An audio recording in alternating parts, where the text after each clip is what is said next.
Hi friends, welcome back to my channel. ఈరోజు మన video topic వచ్చేసరికి ఫ్రంట్ లోడ్ వాషింగ్ మిషన్స్లో ఎక్కువగా వచ్చే డ్రమ్ బ్రేకేజ్ లేదా స్పైడర్ విరిగిపోవడం అంటారు.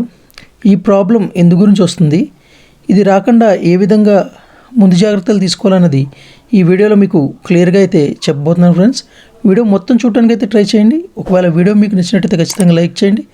అలాగే మర్చిపోకుండా మన ఛానల్ని సబ్స్క్రైబ్ చేసుకోండి.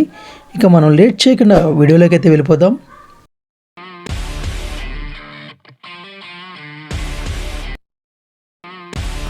ఓకే ఫ్రెండ్స్, ముందుగా మన స్పైడర్ అనేది బ్రేక్ అవడానికి మెయిన్ రీజన్ వచ్చేసరికి మన వాటర్లో ఉండే శుద్ధ అనమాట. శుద్ధ కానీ స్కేలింగ్ కానీ ఎక్కువగా బోర్ వాటర్ యూజ్ చేసే వాళ్ళకి ఈ ప్రాబ్లం వస్తుంటుంది. ఇక్కడ మనం ప్లాస్టిక్ టబ్లో మీరు చూడొచ్చు, డ్రమ్ ఒక అవుటర్ ఫ్రేమ్స్ అనమాట. ఏ విధంగా శుద్ధలాగా పేరుకుపోయిందన్నది. ఈ శుద్ధ పేరుకోవడం వల్ల ఏమవుతుందంటే మన స్పైడర్ అనేది ఇక్కడ మీకు చేయి పెట్టి చూపిస్తున్నాను కదా, ఇది 3 చేతుల్లాగా ఉంది కదా, ఇది వచ్చేసరికి మనకి అల్యూమినియంతో తయారవుతుంది. ఎప్పుడైతే అల్యూమినియం మీద ఈ శుద్ధ లాంటిది జమ అయిందో, ఇక్కడ నేను ఏళ్ళతో లేపుతున్నాను చూసారా, ఇది ఏం చేస్తుందంటే ఆ అల్యూమినియంని తినడం మొదలు పెడుతుంది. అంటే తుప్పు పడుతుంది అల్యూమినియం. ఎప్పుడైతే చెమ్మ నిలబెడుతుంది కదా ఇది, ఈ శుద్ధ లాంటిది, అప్పుడు అల్యూమినియం తినటం మొదలై మనం క్లీనింగ్ అనేది చేయించకపోవడం వల్ల లేదా టబ్ క్లీనింగ్ పౌడర్స్ వాడకపోవడం వల్ల 1 సంవత్సరానికి కానీ 2 సంవత్సరాలకి లేదా ఒక 3 సంవత్సరాలకి ఆ డ్రమ్ అనే స్పైడర్ అనేది బ్రేక్ అయిపోతుంది అనమాట. ఒకవేళ మీరు కనుక ఈ విధంగా 1 సంవత్సరానికి కానీ 2 సంవత్సరాలకు కానీ ఓపెన్ చేయించి సర్వీసింగ్ చేయించుకోవడం కానీ లేదా monthly tub cleaning powder use చేయడం వల్ల కూడా ఈ స్కేలింగ్ అనేది పెరగకుండా అయితే మీరు నివారించుకోవచ్చు. బెటర్ ఒక 2 ఇయర్స్కో ఎప్పుడో ఇలా ఓపెన్ చేయించి సర్వీసింగ్ చేయించుకోవడం వల్ల మీ స్పైడర్ యొక్క లైఫ్ అన్నది, అలాగే మీ వాషింగ్ మిషన్ లైఫ్, అలాగే మీ బట్టలు కూడా పాడవకుండా ఉంటాయి. మీరు ఇక్కడ చూడొచ్చు ఎంత స్కేలింగ్ అనేది వచ్చింది బురదలాగా. ఇక్కడ మీరు వీడియో క్లిప్ మీద చూడొచ్చు, బిఫోర్ సర్వీసింగ్, ఆఫ్టర్ సర్వీసింగ్. ఈ స్పైడర్ అయితే ఓకే ఉంది. ఒకవేళ స్పైడర్ కనుక బాగాలేనట్టయితే మనం స్పైడర్ కూడా చేంజ్ చేసుకోవాల్సి వస్తుంది ఈ సర్వీసింగ్లో భాగంగా.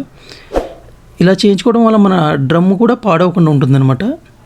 ఇంకా నెక్స్ట్ వచ్చే క్లిప్స్లో మీరు ఇక్కడ చూడొచ్చు, అలా సర్వీసింగ్ చేయించకపోతే ఈ విధంగా విరిగిపోతుంది స్పైడర్ అనేది, తినేసి కష్టపడుతుందని చెప్పాను కదా, ఆ విధంగా.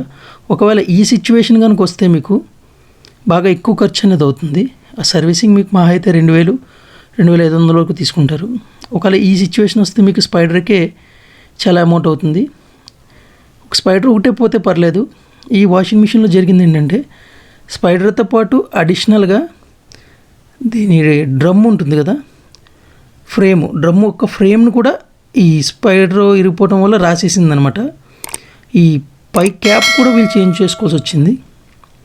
ఇక్కడ మీరు చూడొచ్చు, ఆ స్పైడర్ ఎప్పుడైతే ఇరిగిపోయిందో ఓవర్గా రొటేట్ అవుతుంది కదా, బ్యాలెన్స్ ఉండదు. ఈ చుట్టూ రాసేసింది మన డ్రమ్ యొక్క ఎడ్జ్ ఉంటుంది, చూపిస్తానండి. మన స్టీల్ డ్రమ్ యొక్క ఎడ్జ్ వచ్చేసరికి మొత్తం దాన్ని రాసేసింది. దీనికోసం ఏం చేసామంటే మనం ఇంకో బెటర్ వన్, కొంచెం బాగున్న దాంట్లోంచి ఈ ఫ్రంట్ ఫ్రేమ్ అన్నది మనం పర్చేస్ చేసాం, సెకండ్ హ్యాండ్దే.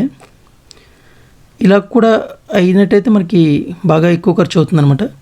ఇది అవ్వకుండానే బెటర్ మీరు ముందుగానే సర్వీసింగ్ చేయించుకోవడం బెటర్, ఖర్చు అన్నది తగ్గుతుంది. లేదా డ్రమ్ క్లీనింగ్ పౌడర్స్ కూడా వాడుకుంటే ఇంకా బెటర్గా ఉంటుంది, కొంతవరకు కవర్ అవుతుంది. ఒకవేళ మీరు సర్వీసింగ్కి కనుక టైం ఇచ్చినట్టయితే డ్రమ్ ఈ విధంగా ఉంటుంది.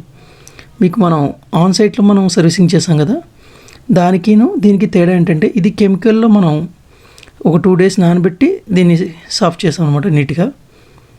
ఓకే, ఈ విధంగా మీరు టైం ఇచ్చినట్టయితే ఈ విధంగా మనకి క్లీన్ చేసేది అనేది చెప్తారు టెక్నీషియన్స్. ఓకే ఫ్రెండ్స్, ఈ వీడియోలో మీకు ఆ సర్వీసింగ్ చేయించుకోవడం వల్ల యూజ్ ఏంటి, ఒకవేళ వాళ్ళు చేయించుకోకపోతే వచ్చే నష్టాలు ఏంటి అన్నది క్లియర్గా అర్థమైంది అనుకుంటాను. మీ ఫ్రెండ్స్లో ఫ్యామిలీస్లో ఎవరికైనా ఫ్రంట్ లోడ్ వాషింగ్ మిషన్ ఉన్నట్టయితే వాళ్ళకి ఈ వీడియోని షేర్ చేయండి. Thank you for watching. Bye bye.